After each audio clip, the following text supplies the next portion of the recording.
साजतई गुल्लाले डोंगरान ग गुल्लाले डोंगरान पालखीला नाचिन गुलाल उरवून चैताचे महिन्यान ग चैताचे महिन्यान ग आई तुझं देऊळ साजतई गुल्लाले डोंगरान ग गुल्लाले डोंगरान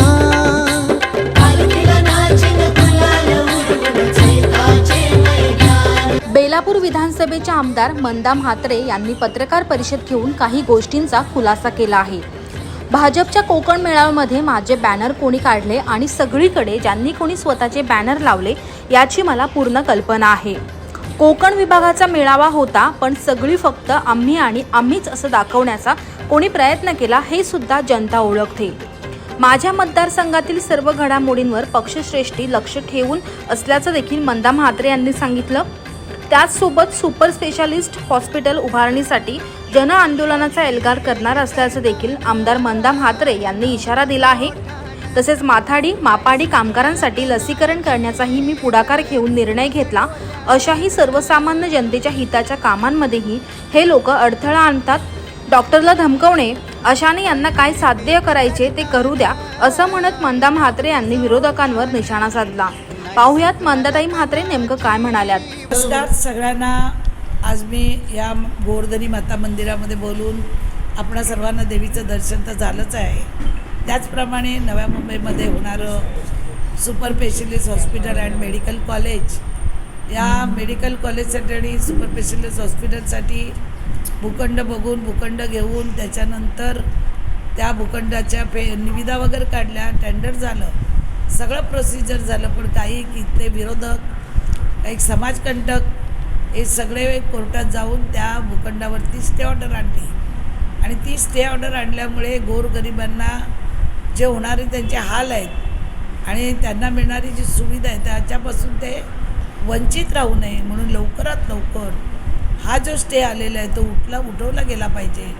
आणि त्यासाठी आम्ही येणाऱ्या 10 तारखेला सकाळी 10 वाजता इथून जनआंदोलन आम्ही इथे बसून म्हणजे कुठल्याही लोकांना त्रास न देता आम्ही हे आंदोलन करणार आहोत आणि जाहीर निषेध, कारण पालिकेच्या अधिकाऱ्यांनी सुद्धा जर वेळेवर काम केलं असतं तर आज या विरोधकांना वेळ मिळाला नसता कोर्टात जायला। तर जाणीवपूर्वक काही लोकांनी टाईमपास करून ही निविदा लवकरात लवकर होऊ नये त्यासाठी सुद्धा प्रयत्न केलेला आहे। पण आत्ताचे आलेले आयुक्त माननीय डॉक्टर कैलास शिंदे साहेब यांनी त्याच्यावर चांगलं काम केल्यामुळे हे प्रोसिजर फास्ट होऊ शकली। पण अगोदरच्या लोकांनी काही काम केलं नाही, नुसतं फिरवाफिरवी केली। एखादा प्रकल्प, इतका मोठा प्रकल्प या नव्या मुंबईमध्ये येत असताना काही लोकांना त्याच्या अडचणी निर्माण झाल्या आणि म्हणूनही स्टे ऑर्डर आलं आहे। त्या स्टे ऑर्डर आणणाऱ्यांचा, विरोधकांचा आम्ही या नवी मुंबई गोरगरीब जनतेतर्फे आम्ही जाहीर निषेध करत आहोत। आता तुम्ही सांगा, हा जर ब्रिज बनला, तुम्हाला माहिती आहे CBD जायला किती 2-2 तास ट्रॉफिक असते। आज 2 तासामध्ये किती लोकांचं इंधन जळलं जातं, पेट्रोल डिझेल, वेळ। त्याच्यानंतर हा जो रोड येतोय या रोडवर कुठे झाडच नाही आहेत। कोण सांगतो 2000 झाडं, कोण सांगतो 3000 झाडं, 30,000 झाडं। अरे कुठे झाडं तर दाखवा मला।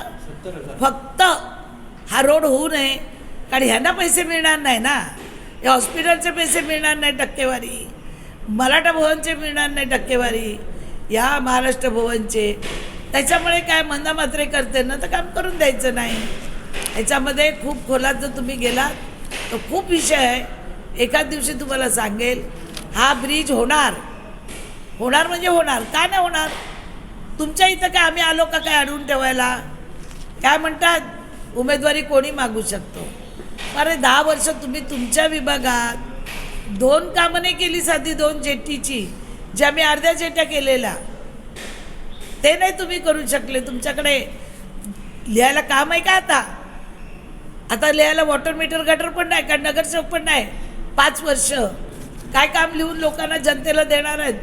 छत्र्या वाटल्या, आणखीन काय वाटलं, सडके नाचतं ते लिहून देणार जनतेला? मी तर म्हणते मुख्यमंत्री यांचं मी मनापासून अभिनंदन करते, गरजेपोटीची घरं असतील, फ्री होल्ड असेल, हॉस्पिटल असेल, महाराष्ट्र भवन असेल, सोलर असेल, मोठं गार्डन असेल, या सगळ्यासाठी त्यांनी पैसा दिलेला आहे आणि खूप छान काम त्यांनी या महाराष्ट्रामध्ये केलेलं आहे. मी मनापासून जनतेतर्फे हे फ्री होल्डचं सुद्धा स्वागत करते. कारण एखाद्याने काम केलं म्हणून त्याला विरोध करायचा नाही, पण खड्डा कोणी खोदला पहिला विहीर ही सुद्धा तुम्हाला माहिती असायला पाहिजे. म्हणून हे 2013पासूनचे सगळ्या CM-DCMचे नगरविकासचे माझे पत्र आहेत फ्री होल्डचे आणि हा GR करून आणलेला आहे. आणि आता जर तो फ्रीच होत असेल तर खूप आनंदाची गोष्ट. एखादं काम जाऊन बसणं आणि करून घेणं त्याला काम म्हणत नाही. त्यासाठी विहीर खोदत खोदत खोदत वरपर्यंत यावं लागतं, त्याच्यानंतर पाणी लागतं. हे पाणीला आणायचं काम आम्ही केलेलं आहे, मी केलेलं आहे आणि मी त्याचं क्रेडिट सोडणार नाही. क्रेडिट घ्यायचा प्रश्न येत नाही, पण कोण मुद्दाम घेत असेल क्रेडिट तर जनतेला माहिती आहे काम कोणी केलेलं आहे. आज 2013पासून माझे सगळे पेपर बघा फ्री होल्डचे. माझा मुद्दाच तर होता 14मध्ये फ्री होल्डचा. GR काढला आम्ही, पण आता असो कोणी का करून आणे ना, त्याचा आनंद आहे आम्हाला. या जनतेचे प्रश्न सुटले पाहिजेत. कोणी केलं म्हणून आम्ही त्याच्यात खो घालणार नाही. चांगल्या प्रश्नाला लोकांसाठी काम सगळ्या लोकप्रतिनिधींनी करायला पाहिजे. पण काही लोक बेलापूर्व डोळा ठेवून हे सगळी जी कामं बंद पाडत आहेत त्यांना इथली जनता त्यांचा रस्ता दाखवते. सुपर स्पेशल हॉस्पिटल पालिकेने सुद्धा हलगर्जीपणा केला. आत्ताच्या अधिकाऱ्यांनी नाही, ह्याच्या अगोदरच्या अधिकाऱ्यांनी प्रत्येक वेळी मला सांगितलं की आम्ही हे करतो ते करतो. जर DP प्लॅनमध्ये दाखवलं होतं तर तुम्ही करू शकलात नाही त्याच्यामध्ये हॉस्पिटल, तर ते चूक कोणाची पालिकेची आहे. त्यांनी ते लवकरात लवकर आचारसंहितेच्या अगोदर करून आणावं. आचारसंहितेच्या अगोदर काम होऊ नये म्हणून या विरोधकांनी घातलेला घाट आहे. आत्तापर्यंत तुम्हाला नव्या मुंबईचा मी इतिहास सांगते. प्रत्येक वेळी मग गरजेपोटीची घरं असतील, फ्री होल्ड असतील, जेव्हा जेव्हा मी GR काढून आणला त्यावेळी काही समाजकंटकांनी असंच भाव रेट जास्त आहे, अमुक आहे तमुक आहे करून ते GR रोखले गेले. आज हे सगळे पेपर आहेत माझ्याकडे, फ्री होल्डचे आहेत माझ्याकडे. 2013पासून फ्री होल्डचे आहेत. जे मी आणला फ्री होल्ड तोच आहे. आता काल सांगितलं गेलं की शुल्को काही घेणार नाही. अतिशय उत्तम गोष्ट आहे.